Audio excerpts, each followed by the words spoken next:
Comtoise Radio, l'actu dans les Vosges saunoises, Jean-Pierre Poinceau. Bonjour, la première édition des Trophées du commerce, c'est un événement réservé aux entreprises commerciales et de services adhérant à la CCI Sundhu.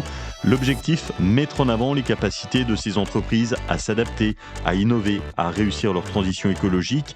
Il y a 4 catégories. Corinne Valère de la CCI Sundhu. La première catégorie mettra à l'honneur les commerçants entreprenants, donc le prix entrepreneuriat, qui présentera des belles perspectives de croissance dans le cadre donc de création d'entreprise, de jeunes pousses, d'une entreprise qui a été reprise. Le deuxième prix sera le prix innovation, qui récompensera les commerçants donc proposant des techniques de vente, un concept commercial, des services destinés aux clients ou des procédures internes, fabrication de produits qui intègrent des innovations commerciales. Le troisième prix sera le prix du développement durable, qui récompensera les commerces ou services qui intègrent donc la transition écologique ou l'économie sociale et solidaire.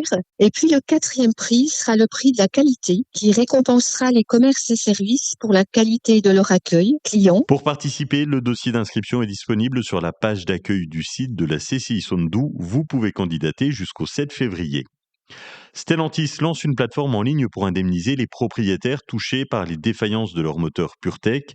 Ces moteurs, primés de 2015 à 2019, sont victimes de 2 gros défauts, une consommation excessive d'huile et une usure prématurée de la courroie de distribution. Résultat, des frais importants pour les clients et une baisse de la valeur de leur véhicule. Avec ce dispositif, Stellantis promet des remboursements pour les réparations effectuées entre janvier 2022 et mars 2024, à condition que l'entretien ait été suivi dans des garages agréés et que le véhicule ait moins de 10 ans ou 175 000 km. Les premiers remboursements sont attendus dès février. Une équipe dédiée se charge de traiter les demandes en priorisant les clients français et espagnols pour le moment. Vous déposez votre dossier sur stellantis-support.com.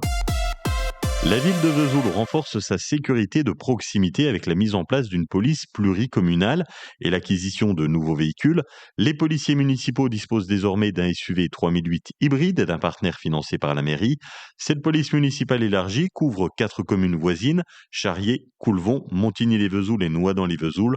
Leur mission, contrôle de vitesse, gestion des conflits de voisinage, prise en charge d'animaux errants entre autres. Elle se compose de 12 agents dont 9 sur le terrain. Le projet de voie verte à Plombières-les-Bains est un projet ancien qui avance. Cette voie verte praticable à vélo rejoindra plusieurs axes.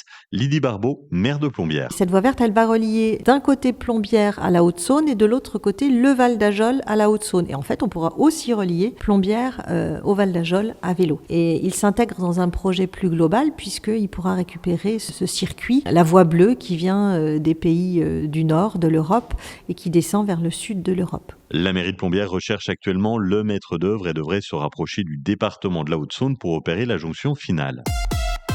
Prendre soin de la santé des seniors, c'est le but des ateliers Bonjour, un programme de prévention pour les personnes autonomes à partir de 60 ans. Le but, les aider à améliorer leur forme au quotidien. C'est organisé par les caisses de retraite et la mutualité française. Pour en savoir plus, une réunion d'information se déroule mardi 14h au CCAS de Saint-Loup. La piscine Luron Nautilure, fermée depuis mi-novembre, réouvre ce lundi. La nouvelle centrale de traitement de l'air est fonctionnelle. À Luxeuil, samedi, de 10h à midi, le maire Frédéric Burgard et ses adjoints seront sur le marché. C'est pour échanger et discuter avec les personnes présentes. Samedi, en National 3 de handball, les seniors féminines du HBC Lure-Villers reçoivent Chevigny. Ça sera au gymnase Alice Mia à 19h à Lure. Et en pré-national, les Luxoviennes, 3e du classement, se déplacent chez le HBC Val-de-l'Oignon. La météo cet après-midi, nous avons du soleil et jusqu'à 4 degrés, 1 degré à Sceaux, 3 degrés de Luxeuil à Lure, 3 à Saint-Sauveur, Saint-Loup et Fougerolles, 4 à Plombières-les-Bains. La tendance pour ce week-end, samedi, du brouillard givrant le matin, puis de belles éclaircies avec de -2 à 4 degrés. Dimanche, une chute des températures malgré un beau soleil, de -5 à -3 au réveil et 3 degrés au meilleur de la journée. Passez une très belle après-midi et un excellent week-end sur Comtoise Radio.